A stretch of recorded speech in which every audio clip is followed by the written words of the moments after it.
And welcome back to the 2019 Cannabis Industry Summit, brought to you by Steward Media. Joining me now is Mike Elias with Common Citizen and Michigan Pure Med. Mike, thanks for being with us. Thank you so much. All right, I'm looking a little bit over your bio. What jumps out at me is a black belt.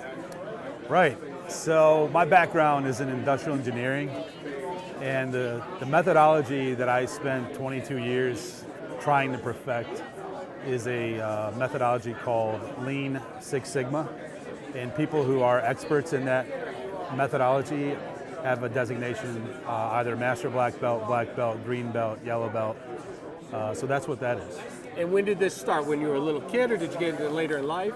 So Six Sigma is a soft technology designed to optimize complex processes.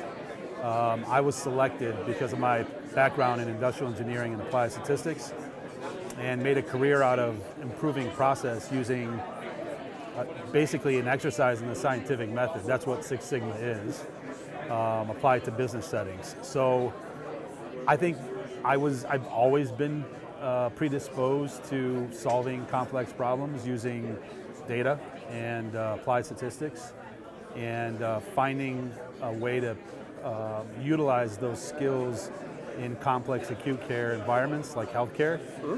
Paid off pretty good in terms of helping patients and families and clinicians manage chaos on a daily basis and bring order using data and the scientific method. So that's actually what catapulted my career. I ended up running a hospital, a 450-bed quaternary facility, driving lean transformation and Six Sigma across many clinical service lines. The hospital I got lucky to transform was the first hospital to actually have the first SARS patient in North America. And by the time they realized it wasn't just a bad respiratory illness, it had killed many clinicians caring for patients at the bedside, that created the impetus for improvement. And I was just right place, right time. That hospital is now ranked by USA Today, which does a worldwide survey of health systems, as the top 100 in the world, second best in all of Canada in terms of clinical outcomes and efficiency. So my contribution to cannabis is to bring that same level of operational rigor, the same level of transformational know-how to a space that is purely manufacturing, and drive operational excellence on day one. So from the outside looking in, I can look at a hospital and say, okay, you come in, you change the systems, the process, and things get better.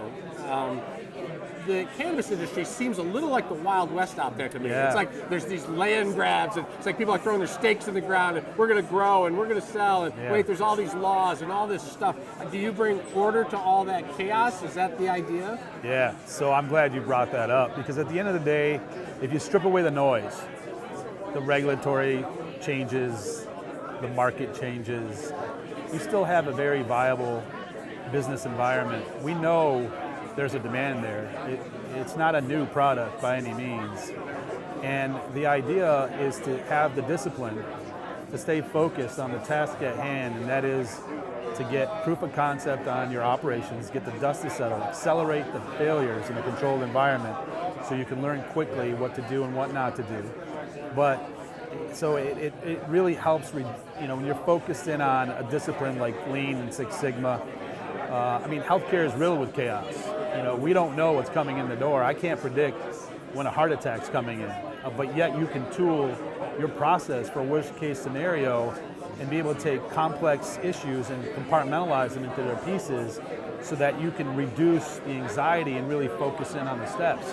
And I think Lean and Six Sigma, industrial engineering, are all methods to help reduce the noise and really focus in on a sub-process level. Everything else we're talking about, is a distraction. And I think you've got to pay attention to it, because any day the regulatory agency could completely change your strategy around a particular value stream, like vaping, for example. And you need to be able to hedge that problem by owning the supply chain and figuring out, when the dust settles, where to accentuate your services and your products based on what the regulatory environment would allow. So I think it's a balance, but yes, the methodology is designed to get you more disciplined. this industry operationally. seems like it's one of those where certain people are going to get selected and certain people are going to get left out. Do you help people who want to be in this industry have a better offering, basically? Do they end up being someone that the state wants to approve and get in? Is that kind of? Well, I think the way the state has designed the system, it's really contingent on the operator's capability. I mean, the barriers are significant, but they're mainly financial, not based on business acumen. However, the business those are the conditions to get a license. Mm-hmm. But the business acumen plays in when they do get a license. Will they have the capability to pull it off? And I don't know if it's a matter of some third party selecting who wins and who loses. I think that decision about who wins and who loses is purely in control of the operator. It comes down to applying good business practice, utilizing soft technologies that have been tried and tested in other manufacturing environments and applying them in a manufacturing process like cannabis. I don't think it's unique in that regard, and I think it's just going back to fundamental application of good business strategy, good operations, driving a culture of continuous improvement, investing in staff like any other business. You know what I mean? So people who just are going to come in and jump in and say, I'm going to get rich in cannabis, or I'm going to get richer in cannabis, they might hemorrhage money. Well, it's happening now. I mean, the public markets are a really good indicator of how that's just not going to work. You know, the reason why valuations are tanking is because earnings and valuations were at a massive mismatch. And until these companies actually started producing, their earnings had they were nowhere near the valuations that they said they were going to hit, and that's why we're seeing a correction.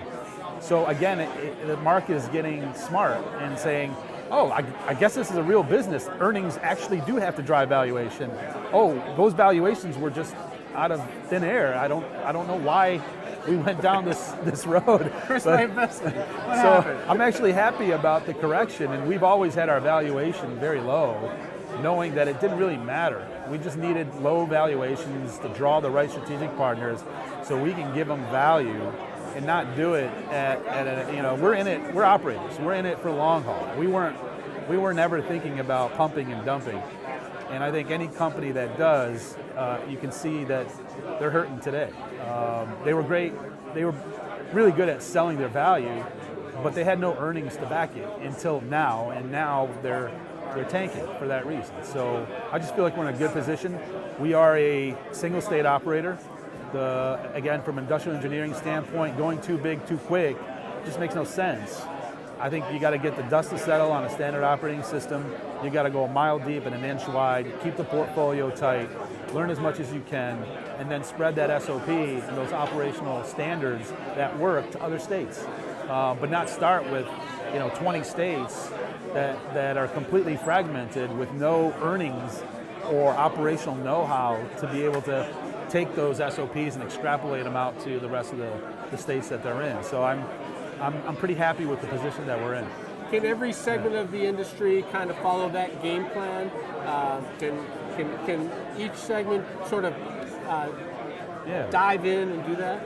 I think it's just basic fundamentals of how to scale an operation, these are 70-year-old, old age industrial engineering concepts and strategies that are applicable to any business.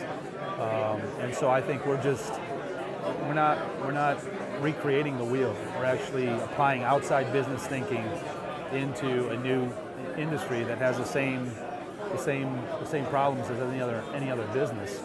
I just think it's overly hyped, and the market is now valuing those who have the capability of actually pulling it off, and devaluing those who pumped up their valuations and can't deliver on their earnings.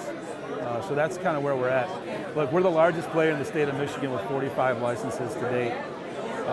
We still have checks being cut to us where no one else does because of our business plan. And that makes me incredibly happy. That makes our investors incredibly happy. And I feel like we're being rewarded for the scope that we've been able to carve off. and our business plan is simple. It's a simple, elegant plan that just tries to get one room going, get the dust to settle on that, have the revenues then pipe back in, use those revenues to scale, minimize the amount of equity we give up so we can control the company, and just have our earnings drive our scalability, right? So that's where we're at. Yeah. It feels like stability in what's perceived as a really unstable industry, but really what you're saying is it's plenty stable if you follow the rules. Yeah, I mean, the only difference here is the external environment plays heavily into what happens to us, and the regulatory environment is constantly shifting. We have these MMFLA rules on top of the new rec rules and the permanent rules. The dust hasn't settled on the medical rules, and yet we've introduced new rules, and I think that change is significant. And there's a lot of things we need to do to sort of catch up and figure out what it means from a business standpoint, because every day it changes. There's a lot of stakeholders that are influencing those rules.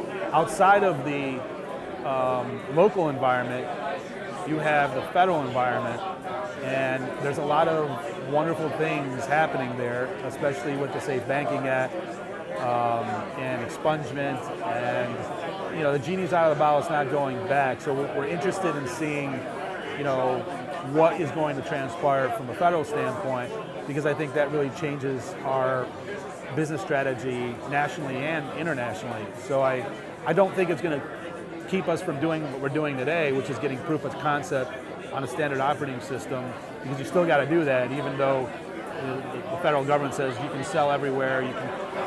We're a ways away from that, in my opinion, but nothing would really change drastically from that perspective. But it's you follow a recipe, and I think you'd get rewarded, right? All right, Mike Elias from Common Citizen in Michigan Premier. Thanks for being with us. Thanks, brother. I appreciate it. Yeah, we'll be right back with more from the 2019 Cannabis Industry Summit. Stay with us.